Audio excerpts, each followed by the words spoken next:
Hi, I'm Chip Hunter. I'm your district superintendent for the Stones River District, and I want to thank you for being the SPRC chair for your church or for your charge.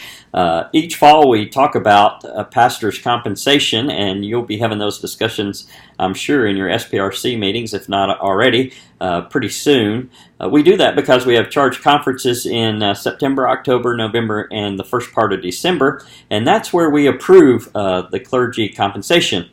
For many of you, you'll also be talking about staff members' compensation. And so I've sent you an email with some links that I hope will help in that discussion.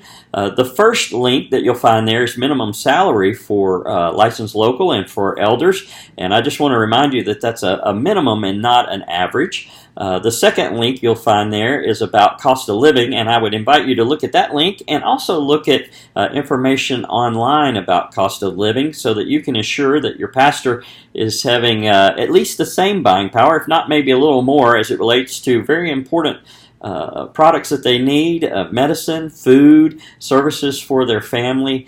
I just invite you to make that part of your process as it relates to compensation philosophy this year. The third link that you'll find there is a paper about compensation philosophies. Does your SPRC have a compensation philosophy? Or is it just a philosophy that rises to the top? Maybe an individual has a philosophy and they're louder than anybody else in the room, and so that's the one you adopt. Is your philosophy a hopeful one that says maybe we don't have the money but we hope to next year and we're going to trust God? Or is it a philosophy based out of fear that we're not going to have the same amount of money next year? Does productivity of your pastor or your staff member play a role at all? Does tenure play a role? What are the ingredients that go into your philosophy? So I would encourage you to read that document, and before you begin your conversations about specific compensation, that you would talk about your philosophy of compensation so that you're clear on what factors are going to play a role in compensation, and you can clearly communicate that to your staff and to your clergy. The fourth link there has to do with tools, and that will take you to some websites that will give you tools such as average salaries for your area, for senior pastors, for youth pastors, for music ministers. You can look on those websites, and most of them do cost a little money, but it's well worth it. You can look and see where the average is, and then see, are you paying below the average or above the average, and it kind of helps you know where you stand, and it gives you some concrete figures to work with.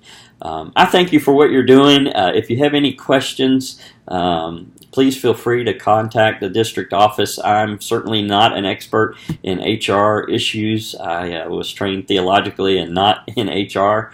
However, if I have the answer, I'll be happy to share that answer with you. If I don't, I'll be happy to find somebody that does have the answer. We have a wealth of skills and abilities in our churches. We have people that have been in HR roles for years and years and years and have a lot of experience, and I can connect you with those people and would like to do that. I'm praying for your church. I'm praying for your SPRC committee and for your pastor during the fall. Thank you for what you do. I know it's hard work, and I appreciate you. God bless.